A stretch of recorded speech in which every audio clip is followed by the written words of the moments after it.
ઈચ્છાપુર પોલીસે મધ્યપ્રદેશના રેવા જિલ્લામાંથી બળાત્કારના એક આરોપીને ફિલ્મી ઢબે વેશ બદલીને પકડ્યો છે. બળાત્કારી અવિનેશ કુમાર ચોરસિયાએ નોકરીની લાલચ આપી એક મહિલા સાથે બળાત્કાર ગુજાર્યો હતો અને મધ્યપ્રદેશ ભાગી ગયો હતો. ઈચ્છાપુર વિસ્તારમાં નોકરીની લાલચ આપીને મહિલાની સાથે બળાત્કાર કરી ફરાર થયેલા બળાત્કારીને પકડવામાં ઈચ્છાપુર પોલીસે ફિલ્મી ઢબે કાર્યવાહી કરી હતી. પોલીસે વેશ પલટો કરી મધ્યપ્રદેશ પહોંચીને 2 દિવસની સતત વોચ બાદ આરોપીને ઝડપી પાડ્યો હતો, જેને પગલે પોલીસની કામગીરીની પ્રશંસા થઈ રહી છે. પ્રાપ્ત માહિતી મુજબ સાયન ટેક્સટાઇલમાં કામ માટે આવેલી મહિલાને અવિનેશ કુમાર ઉર્ફે બિપિન ચોરસિયાએ સારી નોકરી આપવાની લાલચ આપી હતી.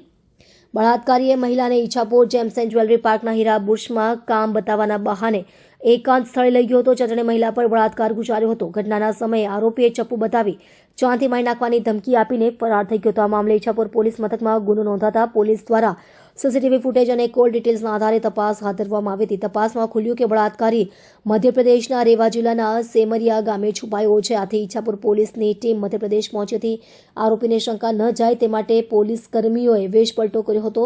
હેડ કોન્સ્ટેબલ નરેન્દ્રસિંહ ઓટો રિક્ષા ચાલક બન્યા. કોન્સ્ટેબલ ચેતનસિંહ ચાની કીટલી પર કામ કરવા લાગ્યા અને કોન્સ્ટેબલ બહાદુરભાઈ કિરાણા દુકાનમાં મજૂર તરીકે ગોઠવાઈ ગયા હતા. 2 દિવસ સુધી ગુપ્ત રીતે રેકી કર્યા બાદ યોગ્ય તક મળતા પોલીસે આરોપીને દબોચી લીધો હતો.